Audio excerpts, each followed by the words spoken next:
Hi friends, welcome to channel. ಇವತ್ತು ತುಪ್ಪ ಖಾಲಿಯಾಗಿತ್ತು, ಅದಕ್ಕೆ ಮನೇಲಿ ತುಪ್ಪ ಕಾಯಿಸೋಣ ಅಂತ. ನಾನು ದಿನ ಹಾಲು ತಗೋತೀನಲ್ಲ, ಅದರಲ್ಲೇ ಕೆನೆ ತೆಗೆದು ಇಡ್ತೀನಿ. ನೋಡಿ, ಸುಮಾರು ಒಂದು 20 ದಿನದ್ದು ಇಷ್ಟು ಕೆನೆ ಸಿಕ್ಕಿದೆ ನನಗೆ. ಈ ಕೆನೆನ ತೆಗೆದಿಡುವಾಗ 3 ದಿವಸ 4 ದಿವಸಕ್ಕೊಂದ್ಸರಿ ಸ್ವಲ್ಪ ಮೊಸರನ್ನ ಸೇರಿಸಿಡಬೇಕು. ಆಗ ಕೆನೆ ತುಂಬ ಚೆನ್ನಾಗಿರುತ್ತೆ. ಇದನ್ನೆಲ್ಲ ಮಿಕ್ಸಿಗೆ ಹಾಕಿ ಇದರೊಳಗಡೆ ಬೆಣ್ಣೆ ತೆಗಿತಿದ್ದೀನಿ. ಈ ಕೆನೆನ ಸ್ವಲ್ಪ ಸ್ವಲ್ಪ ಹಾಕಿ ನೀರು ಸೇರಿಸಿ ಮಿಕ್ಸಿ ಮಾಡಿ ಬೆಣ್ಣೆ ತೆಗೆದಿಡಬೇಕು. ಇದನ್ನೆಲ್ಲ ನಾನು ಒಂದು 4 ಸಾರಿ ಮಿಕ್ಸಿ ಮಾಡಿದ್ದೀನಿ. ನೋಡಿ, ಹೀಗೆ ಬೆಣ್ಣೆನ ಈಗ ತೆಗಿತಾ ಇದ್ದೀನಿ. ನನಗೆ ನೋಡಿ ಎಷ್ಟು ಚೆನ್ನಾಗಿ ಬಂದಿದೆ ಅಂತ. ಈ ಬೆಣ್ಣೆನೆಲ್ಲನೂ ಇಷ್ಟು ಥರ ನೀರೊಳಗಡೆ ಒಂದು 3ರಿಂದ 4 ಸಾರಿ ಚೆನ್ನಾಗಿ ತೊಳಿಬೇಕು.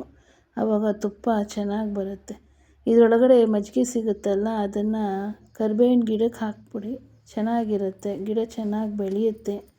ಇದನ್ನೊಂದು ದಪ್ಪ ತಳದ ಪಾತ್ರೆಗೆ ಹಾಕಿ ಗ್ಯಾಸ್ ಮೇಲೆ ಕಾಯಕ್ಕೆ ಇಡ್ತಿದ್ದೀನಿ. ಸಣ್ಣ ಉರಿ ಇಟ್ಟು ಕಾಯಿಸ್ತಾ ಇದ್ದೀನಿ. ನೋಡಿ ಹೇಗೆ ಕಾಯ್ತಾ ಇದೆ. ಈ ಥರ ಕಾಯಕ್ಕೆ ಶುರುವಾಗಿದೆ. ಹೀಗೆ ಇನ್ನೊಂದು ಸ್ವಲ್ಪ ಹೊತ್ತು ಆದಮೇಲೆ ನೋಡಿ ಚೆನ್ನಾಗಿ ಮಳ್ತಾ ಇದೆ. ಈ ಸುತ್ತ ಇದೆಲ್ಲ ಈ ಬಿಳಿ ಕೆನೆ ಇದೆಲ್ಲ ಕೆಂಪಗಾಗಬೇಕು.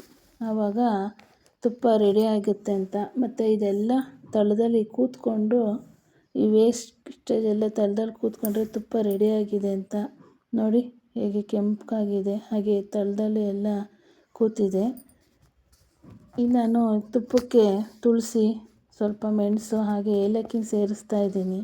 ತುಳಸಿ ಮತ್ತು ಏಲಕ್ಕಿ ಒಳ್ಳೆ ಘಮ ಕೊಡುತ್ತೆ. ಮತ್ತು ಮೆಣಸು ಕೆಮ್ಮೇನಾನ ಆಗೋದಾದರೆ ಅದನ್ನು ತಡೆಯುತ್ತೆ. ಈಗ ತುಪ್ಪ ರೆಡಿಯಾಗಿದೆ. ಇದನ್ನೆಲ್ಲ ಹಾಕ್ತಾ ಇದ್ದೀನಿ.